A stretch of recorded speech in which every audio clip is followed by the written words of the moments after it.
The camera pans across a packed theater. The stage lights shimmer over hundreds of expectant faces, whispering in excitement. It's the semifinals of The Voice Kids, and the air is thick with anticipation. Backstage, a slender boy of maybe 13 sits quietly on a small stool, clutching a worn-out guitar that has clearly seen better days. His name is Ethan Miller, shy, pale, with eyes that seem older than his age. He runs his fingers over the guitar strings nervously, almost like he's comforting an old friend, rather than preparing for a competition. "Ethan, you're up next," the stage manager whispers. Ethan nods silently. His throat feels tight. Not because of the crowd, but because of the memory that always echoes in his mind before every sighing. His father's voice, soft and warm, saying, "Son, no matter what happens, sing with your heart."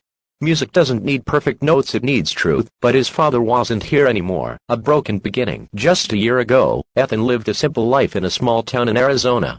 His dad, Tom Miller, worked as a truck driver, and his mom stayed home, homeschooling him and his little sister, Lily. Their house was small, their meals were simple, but the laughter and music made it feel full. Every evening, Tom would sit with Ethan on the porch, teaching him chords on an old second-hand guitar. That guitar, the same one Ethan now held, had a crack near the base and a faded eagle sticker on it. It was his father's pride. Then came that one night, rain pouring, headlights flashing, a late phone call, a truck accident on the highway. His father never made it home. Since that day, Ethan had stopped singing for months. The music, once his escape, had become a reminder of everything he'd lost. His mother took a job at a diner, barely making ends meet, and Ethan began playing guitar at street corners, to earn a few dollars for groceries. People often dropped coins into his open guitar case without even looking at him. But sometimes, someone would stop and listen. And that small moment of connection kept him going. The audition that changed everything. One afternoon, while singing outside a cafe, a talent scout heard him. "Kid, you've got something," she said.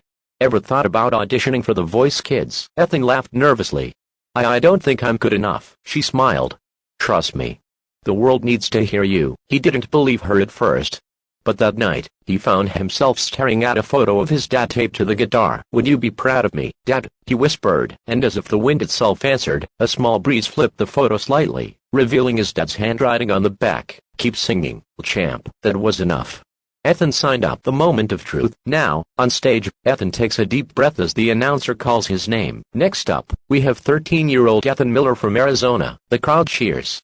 He walks to the center of the stage under blinding lights. His heart pounds. The judges, famous musicians, smile kindly, but he can barely see them through the glare. The host asks, "Ethan, what will you be singing tonight?" He swallows.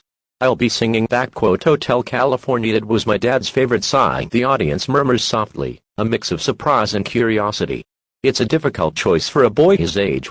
But as soon as he strums the first chord, the theater falls silent. The song that broke hearts. The first line leaves his lips, soft and trembling, on the dark desert highway. "Cool wind in my hair." His voice carries something raw, not polished, but painfully honest.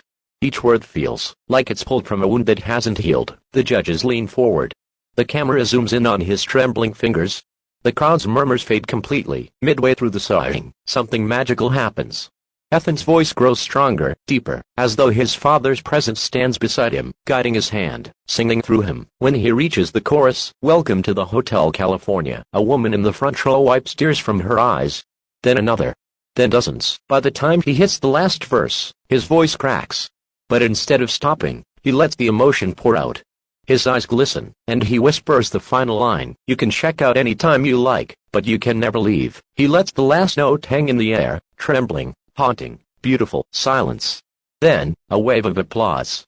The entire theater rises to its feet.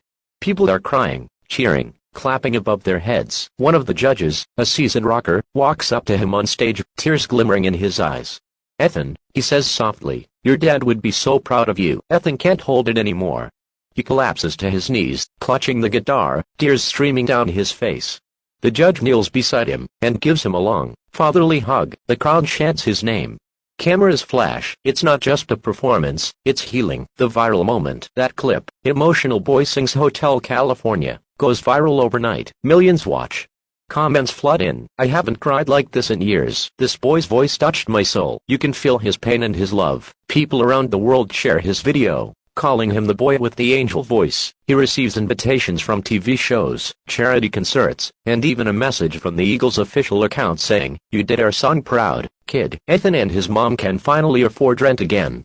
But more importantly, they smile for the first time in a long while. One evening, he visits his father's grave. He sets the guitar down, looks up at the sunset, and whispers, "I sang your song, Dad." And the world listens. A gentle breeze passes. The trees sway. And for a fleeting second, Ethan feels like he can hear a soft whisper in return. "You did good, champ." Final message. As the credits roll on his viral video, Ethan looks into the camera and says quietly, "If you were missing someone, sing for them. Because love never leaves, it just finds new ways to be heard." He smiles, strums his guitar one last time,